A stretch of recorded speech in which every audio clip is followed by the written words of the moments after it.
First of all, I'd like to explain why we're here.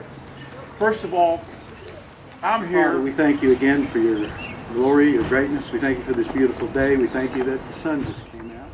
Because I'd like to lead everybody here in the Pledge of Allegiance of the United States. If you'll all follow me, please. I pledge allegiance to the flag of the United States. My name is Summer, and I represent Congresswoman Lynn Jenkins. When it comes to choosing between voting on policy that will take our nation in the wrong direction or voting no, Congresswoman Jenkins is going to vote no every single time. Today I'd like to take a little poll. I want to see how you feel. How did you want your Congresswoman to vote? Okay? When she got to Washington, they said we need to stimulate the economy. Remember this? $1 trillion of spending to stimulate the economy. We all know the only thing that's going to stimulate is the burden of debt on our children and our grandchildren. So you tell me, how did you want your Congresswoman to vote on the stimulus? No. Let me hear it. No! Well, you know what? That's exactly what she did. She voted no. Not only has the deficit tripled in just 9 weeks of the Obama administration, but now there's all that power. And they're using that money, federal government will be using that money to coerce states to regulate. Well, I have a way to give a job to an American tomorrow. Deport an illegal alien today. Deport 12 million. And you'll have 12 million jobs tomorrow. Now, how coincidental is it that the unemployment rate is about 12 million Americans unemployed right now? 8.5% unemployment. That would be a cheap and law-abiding and true to American traditions way of dealing with the crisis we have right now. But of course, I heard, as I walked up, I heard Judd mention Homeland Securities.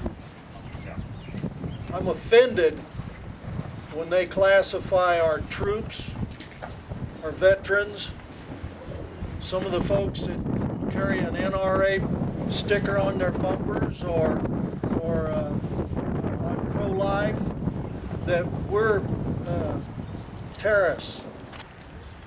He was almost excluded from having this emergency surgery because of the numbers of illegals in there with their hand out. The cost of the illegal in our country is into the $300 to $400 billion range. It could be more.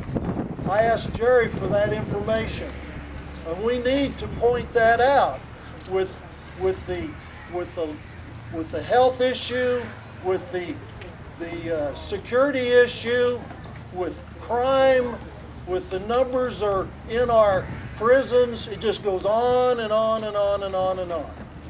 It is truly an expense that our present government does not want to share with each and every one of us. I'm a free market capitalist, and I'm proud of it.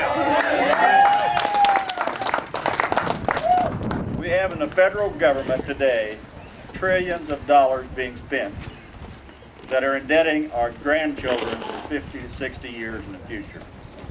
It's going to cause massive inflation in time. It's going to cause delay in the rebound of our national economy.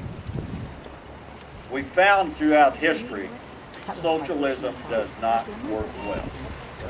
It will work, but it does not work well. Well, I have the privilege this year of chairing the House Taxation Committee. I have not put forth one bill or will work one bill that raises taxes. But what comes next? I'm sure some of you are asking yourselves, what do we do when this rally is over? I want you to take the motivation that brought you here today, make it long-term, and take it to the next level.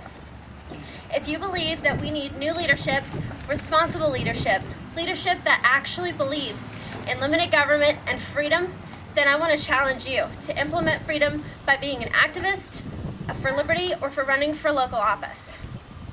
American Majority is a nationally based, nonpartisan, nonprofit organization.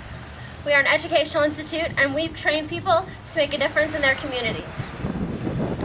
And if you feel that running for office is not something that you want to do right now, Our activist trainings will teach you what you can do and how to utilize your strengths and interests to make a difference in your community and your nation. We believe that national change begins on the state and local level. Sam Adams, the father of the American Revolution, said, "It does not require a majority to prevail, but rather an irate, tireless minority, keen to set brush fires in people's minds." You can be a part of that minority and set those brush fires for freedom. They have the www.aftertheteaparty.com website. We have a website that will help you get involved not only with American Majority, but help motivate you and equip you to be more involved for liberty. Thank you. Is there anybody else here that would like to come up here and tell us how you think? The word I want to get out is this.